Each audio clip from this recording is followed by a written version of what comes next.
Oi, amores, tudo bem? Aqui é a Prof. Brena, de Biologia C, e hoje eu resolvi gravar uma aula diferente para vocês, num estilo mais manual. Espero que vocês gostem, depois me deem um feedback de qual tipo de aula vocês acham mais legal, por slide ou assim, desenhandinho. Nós acabamos a terceira semana de semaninhas, essa semana, né? Nas outras duas passadas, nós falamos sobre as células, procariontes, eucariontes, dentro das eucariontes, animal e vegetal. E agora, na terceira semaninha, a gente vai falar de membrana plasmática, tá bom? Vamos começar. Falando então sobre a membrana plasmática, gente, aqui a gente tem uma célula animal, né? E eu peguei uma partezinha aqui da membrana plasmática dessa célula e ampliei bem aqui, para a gente poder falar melhor sobre ela, tá bom? Funções da membrana plasmática, gente. Ela vai revestir e proteger a célula. Ela vai permitir que a célula tenha permeabilidade seletiva.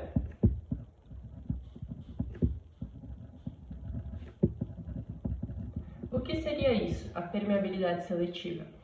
A membrana é como se fosse os portões da célula. Então, ela que vai permitir que as coisas entrem para dentro da célula ou saiam da célula. Ela vai ser esse portão de permeabilidade seletiva.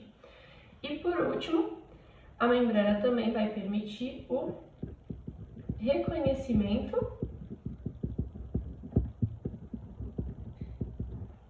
e comunicação entre as células.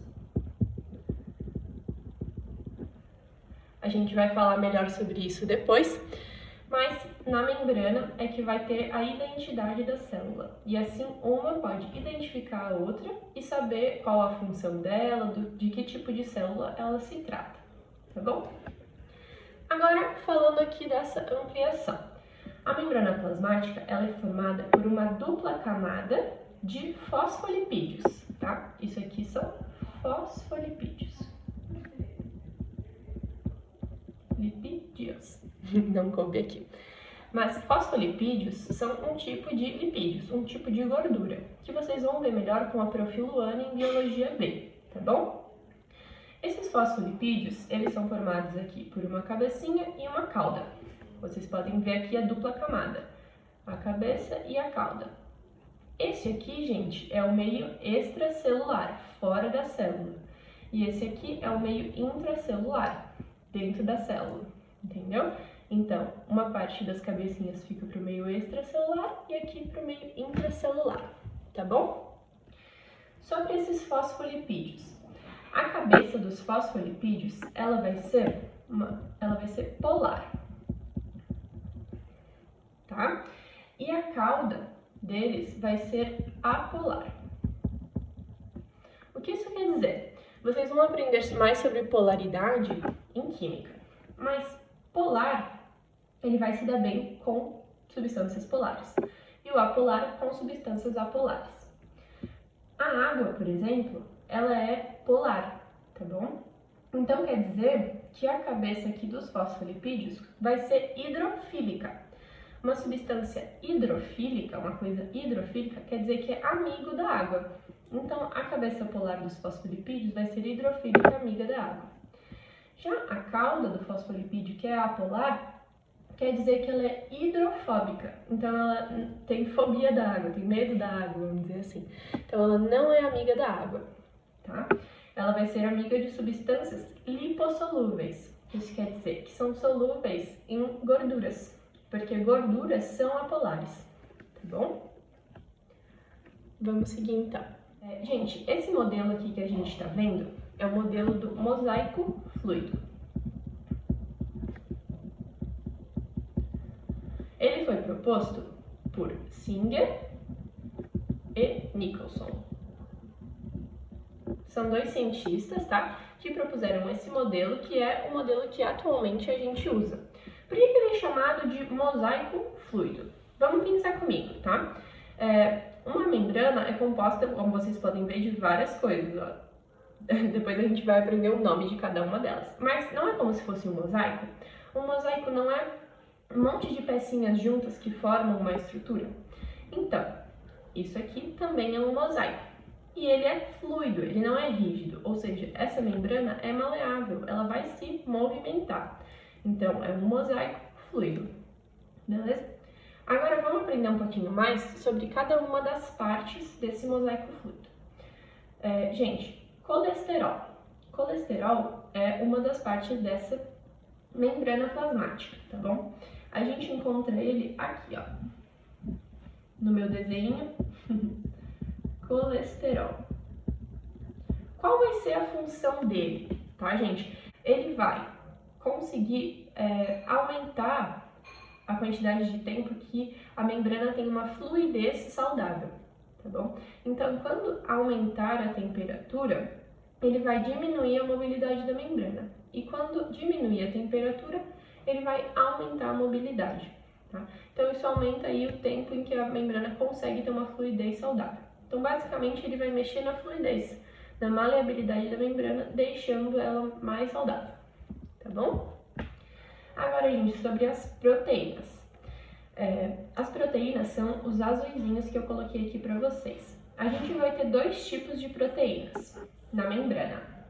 Proteínas integrais e proteínas periféricas. Por exemplo, essas proteínas aqui, elas vão ser integrais. Mas, prof, não entendi. Essa aqui tá atravessando, essa aqui não tá. Por que ela é integral? Vamos entender isso aqui então. Uma proteína de membrana, ela é integral quando ela entra em contato com a cauda apolar dos fosfolipídios. Então, ó, essa aqui, ela foi de um lado ao outro da membrana. Então, ela entrou em contato, ela é integral. Essa daqui, ela não chegou a atravessar, mas tá vendo que ela está em contato também? Então, ela também vai ser uma proteína integral, tá bom? E as proteínas periféricas, como essa aqui,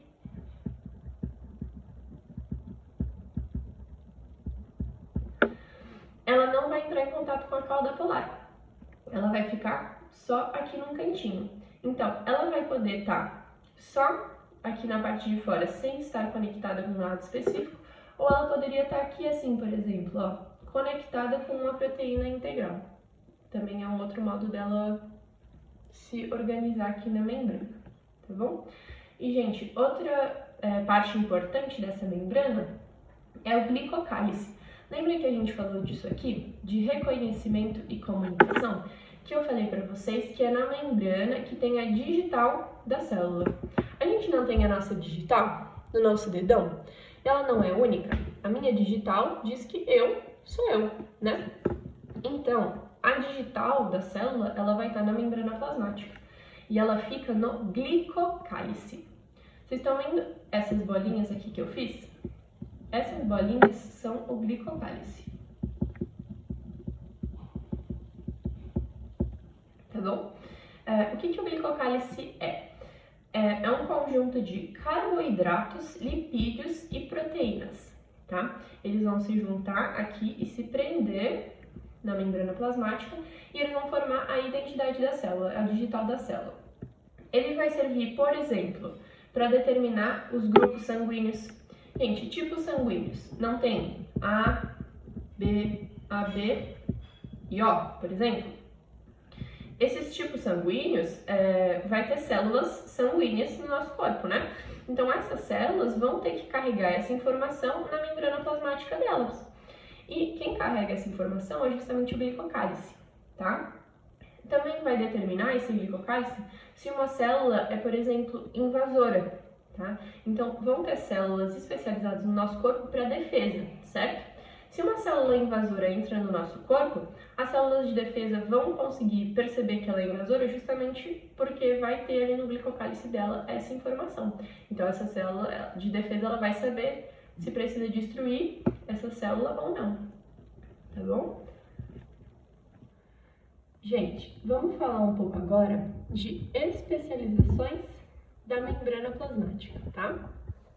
Isso aqui é a nossa membrana plasmática também, só que tá bem ampliado, tá? Vocês conseguem entender?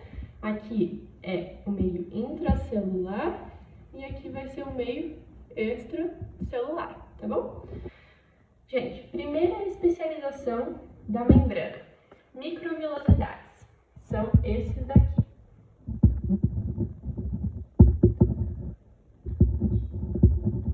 Para que essas microvilosidades vão servir, gente? Para aumentar a superfície de contato da membrana plasmática com o exterior aqui, o que quer que ele esteja se comunicando com. Um exemplo para vocês. Uma célula que tem essas microvilosidades são as células do nosso intestino delgado, tá?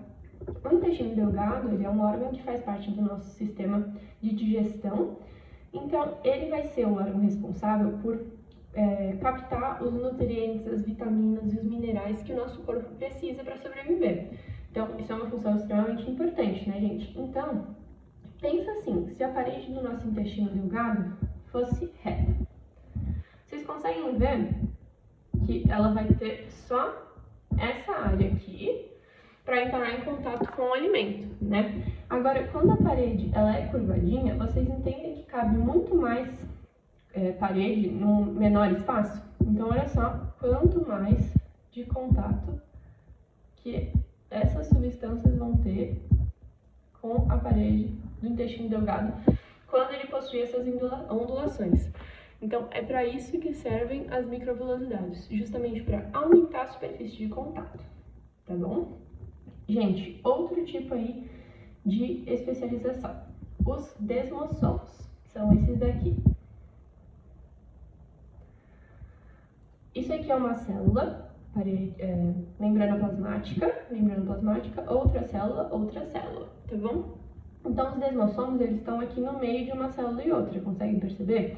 Ele está juntando uma célula com a outra, ele tem essas raízes aqui, então a função dele é aumentar a aderência entre uma célula e outra, entre a membrana plasmática de uma célula e outra, tá bom? Uma célula do nosso corpo que tem bastante desmossomos é a célula do tecido da nossa pele, tá? Tecido epitelial.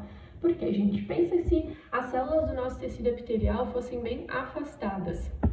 Qualquer micro-organismo nocivo que entrasse em contato com a nossa pele já ia penetrar e ia nos deixar doentes, né? Então, isso não seria legal. Por isso que as células da nossa pele são bem juntinhas, tem bastante desmossomos, que juntam uma célula na outra, e assim, quando a gente é exposto a micro-organismos nocivos, aí não é diretamente que ele vai penetrar no nosso corpo, né? Então, ele vai ter bastante desmossomos. Outro tipo aí de especialização são as interdigitações, tá? Vão ser esses daqui, interdigitações. Elas também vão servir, no caso são esses daqui, né? Também estão entre uma membrana plasmática e outra, de uma célula e outra. Elas também vão servir para aumentar a adesão entre as células, tá? Aumentar a adesão entre uma célula e outra. A diferença só é que a interdigitação vai ser essa âncorazinha. Então, ela vai ter uma âncora, tá vendo? Uma membrana que vai invaginar e fazer essa âncorazinha, tá? A gente também vai ter as junções aderentes, também vão servir para unir uma célula na outra, aumentar a adesão, mas elas vão conseguir unir várias células vizinhas, tá? Então, vão unir uma quantidade de células.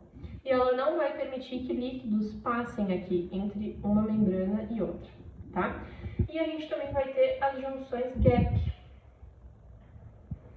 ou junções comunicantes, tá? E elas vão permitir a troca de substâncias rápida aqui entre uma célula e outra. Então, uma substância dessa célula pode passar para outra através dessa junção, tá bom? Na célula animal, vai se chamar junção gap, junção comunicante. Na célula vegetal, ela vai se chamar plasmodesmos. E vai servir para a mesma função, tá bom? Esse aqui de baixo, vocês podem ver que é parecido com os desmossomos, né? Mas ela tem só uma diferencinha, ela é o M-desmossomos, tá? A diferença é que ela vai unir uma parte aqui superior com uma inferior. Por exemplo, na nossa pele, a gente tem uma camada superior que é a epiderme e uma inferior que é a derme. Então, essa aqui poderia ser a epiderme e aqui embaixo a derme. Então, ela vai unir um nível com o outro, tá? Por isso que ela tá aqui embaixo. Outras especializações da membrana, gente, vão ser os flagelos e os cílios. Um exemplo de célula que vai ter o flagelo vai ser o espermatozoide, né? No caso do espermatozoide, o flagelo vai ser usado para movimentação. Então, conforme ele vai ondulando o flagelo, o espermatozoide vai se movimentar, né? E aqui no caso dos cílios também pode ser para movimentação, mas aqui nesse caso eu peguei para explicar para vocês a célula da traqueia. Aqui é o nosso sistema respiratório, é uma parte dele, então traqueia, aqui nossos pulmões. E aqui na traqueia, as células elas vão ter cílios, tá? E qual vai ser a função desses cílios? Vai ser aquecer o ar, umidificar ele, tá? E não permitir que impurezas, então, entrem para os pulmões. Então, esses cílios, eles vão fazer um movimento de chicote, que vai mandar as impurezas para fora e vai aquecer e umidificar esse ar também, tá? Então, também são modificações da membrana e eles são formados por microtúbulos. Aí que vão formar os cílios e os flagelos. Essas foram as especializações da membrana, então. Vamos para a próxima parte da aula. Gente, a última parte dessa aula, que é bem densa, né? Vai ser, então, os transportes através da membrana, né? Os transportes. Que é justamente, então, substâncias que entram e saem da célula. Fiz ao contrário aqui, né? Mas vocês entenderam. Vai ser a saída e entrada de substâncias e a gente vai frisar, então, ainda mais a permeabilidade seletiva da célula, né? Para começar essa parte de transportes, eu preciso que vocês saibam de uma coisinha, que é mais parte ali da química, né? Mas vou relembrar ou ensinar. O que é uma solução, gente? Uma solução vai ser o soluto mais um solvente, tá? Então, por exemplo, se eu pegar um copo d'água e eu quiser fazer aquele suco de pozinho, tá? Um suco Tang, por exemplo, eu junto aqui o suquinho Tang com a água e vai formar uma solução, que daí é a água junto com o suco Tang, tudo no mesmo nível ali. Tá? Então, isso vai ser uma solução. Preciso que tenha bem claro para vocês o que é soluto, o que é solvente e o que é solução, para que a gente possa entender essa aula. Outros 3 conceitos que eu preciso que vocês saibam é de hipertônico, hipotônico e isotônico, tá? Só para vocês entenderem aqui, isso aqui seria a célula e aqui em volta o meio extracelular, que seria então a solução, como se a célula tivesse mergulhado aqui nessa solução, tá bom? Vocês estão vendo que essa solução, ela tem bem menos soluto do que aqui dentro da célula, né? Então, em comparação, essa solução, ela vai estar hipotônica, tá? Hipo é pouco, menos, tá? Então, ela vai estar menos aqui tônica, menos concentrada, tá? Então, isso que é uma solução hipotônica. Aqui vocês estão vendo que está igual a concentração, né? Tem 3 bolinhas aqui e 3 aqui. Então, essa solução, ela vai estar isotônica. Iso é igual, tá? Então, essa solução, ela vai estar igualmente concentrada.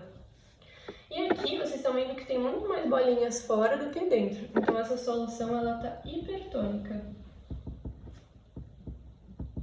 Hiper é grande, mais, né? Tipo, hipermercado, supermercado grande, maior. Então, essa solução ela vai estar mais concentrada, tá? Então, eu preciso que vocês lembrem. Iso igual hipo menos, hiper mais, tá? Então, é como aqui se eu colocasse o suquinho em pó no copo. Se eu colocar bastante suco em pó, vai ficar bem concentrado, né? Vocês tomam, vai estar bem forte o suco, bem ácido, enfim. Aí, a solução ela tá hipertônica. Aí, se eu coloco um pouquinho mais de água aqui dentro, pode dar uma igualada aí de quantidade de suco em pó e de solvente, de água. Então, ela vai ficar isotônica. Deve estar o mais gostoso aí para tomar o suquinho, né? Agora, se a gente coloca mais água, aí vai ficar aquele suco xoxo, que não tem gosto direito, que daí seria uma solução hipotônica, porque tem muito mais água solvente do que o próprio soluto, né? Então, ela está pouco concentrada, tá bom? Sabendo desses conceitos básicos, gente, a gente já consegue aprender aqui, então, sobre os transportes através da membrana, tá? A gente vai ter dois tipos de transportes. Os transportes passivos, que não vão ter gasto de energia, e os transportes ativos, que vão ter gasto de energia. A gente vai começar, então, pelos transportes passivos, que vão ser desse ladinho aqui, ó. Transporte passivo. O transporte passivo, ele não gasta energia. Ou seja, ele não vai gastar ATP, que é a moeda energética da célula, né? Não vai gastar ATP. E ele vai ser a favor do gradiente de concentração. O que seria isso? Falei difícil. Ou seja, vai ser do mais concentrado para o menos concentrado, tá? Se tem muito em um e pouco em outro, a gente tem que deixar igual. O objetivo é sempre deixar isotônico, porque é o mais equilibrado, né? Não é o suquinho melhor de tomar, então o isotônico ali é o melhor. Então, sempre vai passar do mais para o menos. Então, isso é a favor do gradiente de concentração, por isso que ele acaba não gastando energia, porque é mais fácil ele tirar do mais e passar para menos. Beleza? Ele vai acontecer, o transporte passivo, com ou sem o auxílio de proteínas. As proteínas são esses verdinhos aqui, que no caso ajudam a substância a passar através da membrana. Pode ser sem o auxílio ou com o auxílio, tá bom? O primeiro tipo aqui que eu vou falar para vocês de transporte passivo é a difusão simples.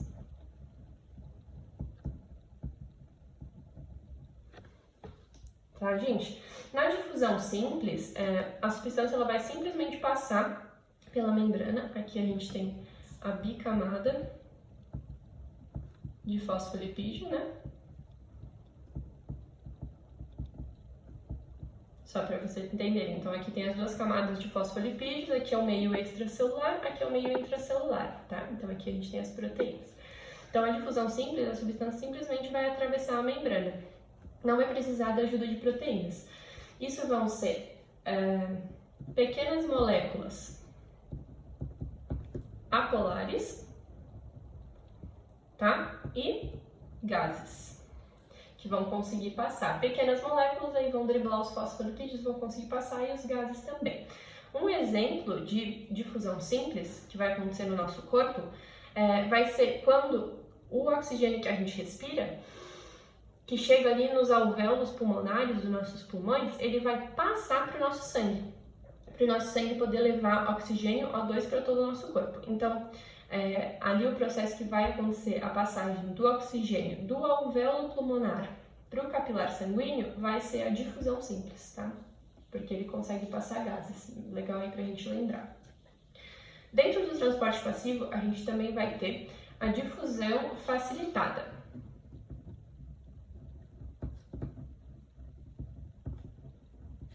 Bem fácil de lembrar, tá, gente? Facilitada. Se foi facilitada é porque teve alguma coisa que facilitou. O que que facilitou? Proteínas.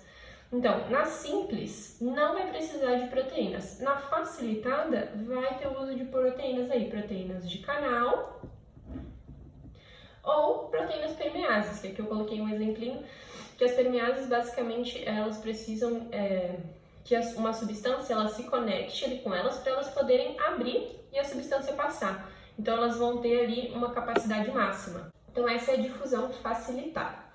Outro tipo de transporte passivo vai ser a osmose, que eu vou explicar para vocês em outro desenho.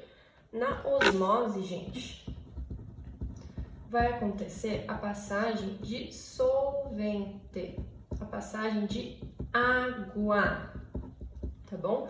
Até agora a gente estava falando de passagem de soluto, né, através da membrana.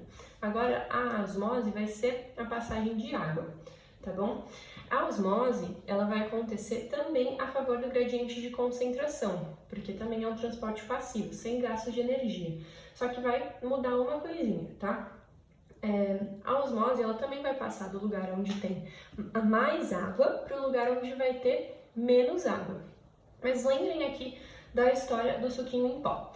No lugar onde tem mais água do que suco em pó, quer dizer que o suco está muito diluído, certo? Ele fica sem gosto, não fica? Então, quando tem mais água, tem menos soluto.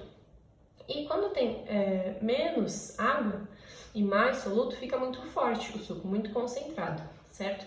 Então a água, ela vai passar de onde tem mais água para onde tem menos água, ou a gente também pode dizer que ela vai passar de onde tem menos soluto para onde tem mais soluto, tá? Sempre buscando, então, atingir o equilíbrio, a isotonia, tá? Sempre lembrem aqui do suco em pó.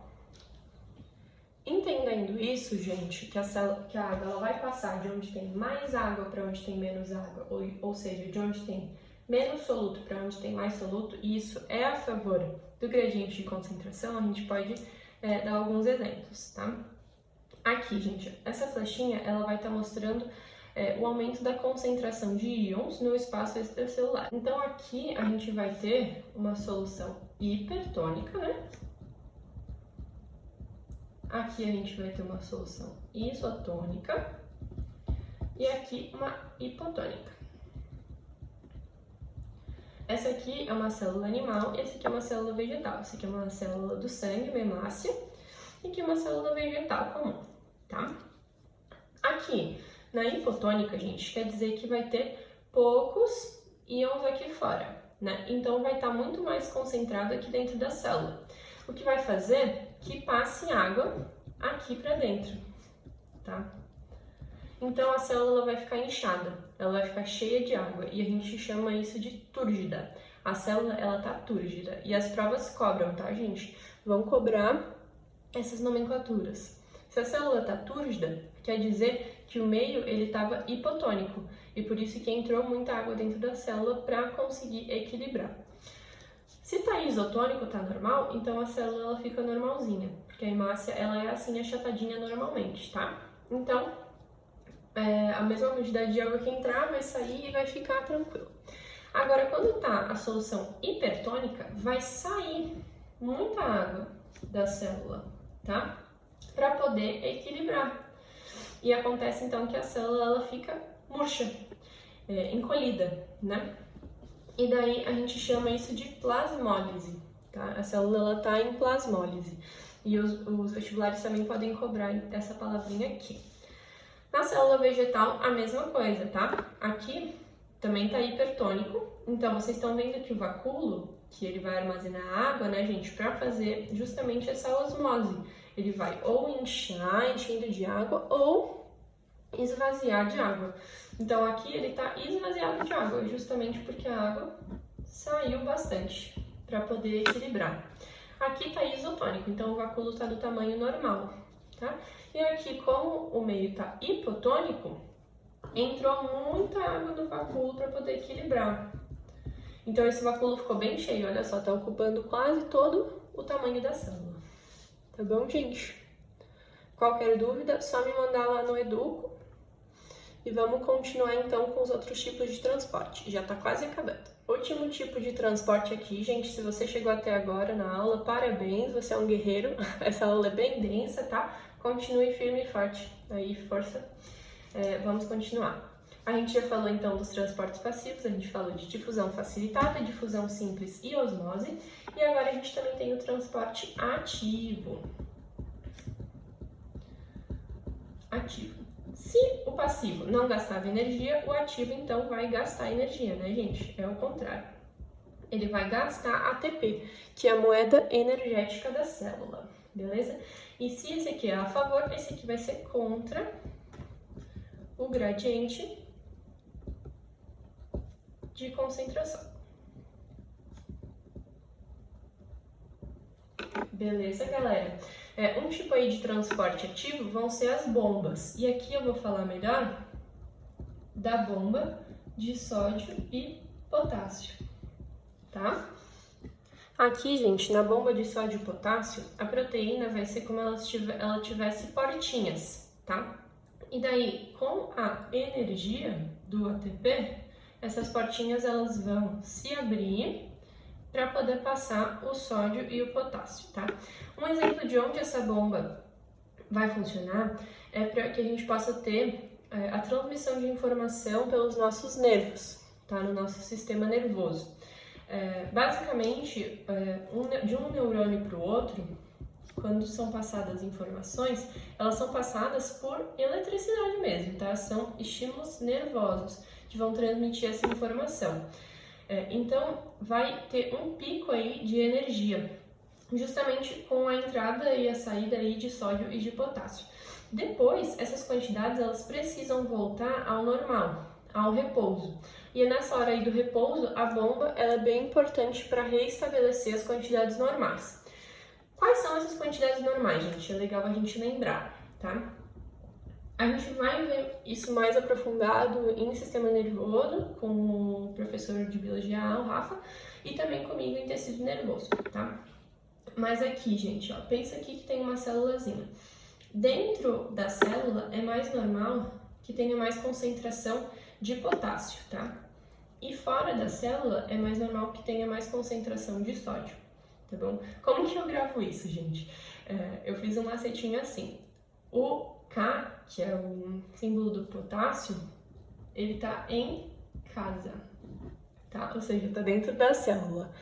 E o sódio, que tá fora da célula, ele tá na rua, beleza? Então, essa é o normal, esse é o repouso, tá? Então, se eles se mexerem desse repouso, isso gera eletricidade e gera a transmissão de informação aí através do neurônio.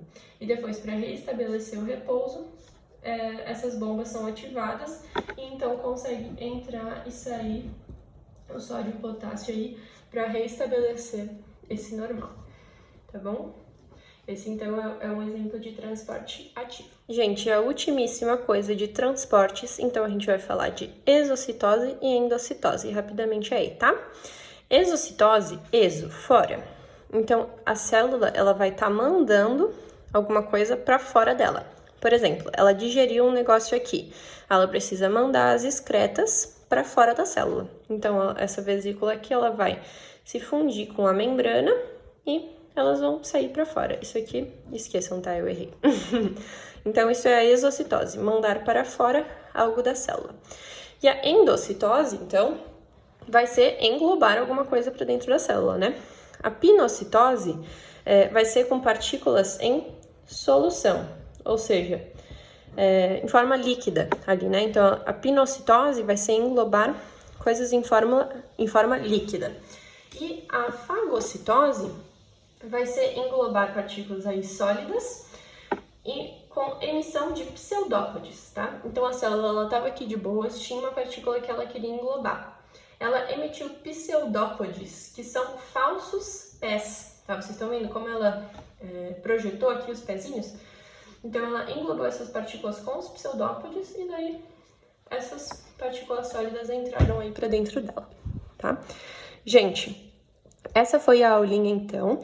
Espero que vocês gostem. Depois me falem se foi proveitoso desse jeito aí com desenhos. Deu bastante trabalho, tá? Por isso até que eu demorei uns 2 diazinhos aí para postar para vocês. Peço desculpas, bons estudos. Qualquer coisa, tirem dúvidas comigo. E um beijão para todos.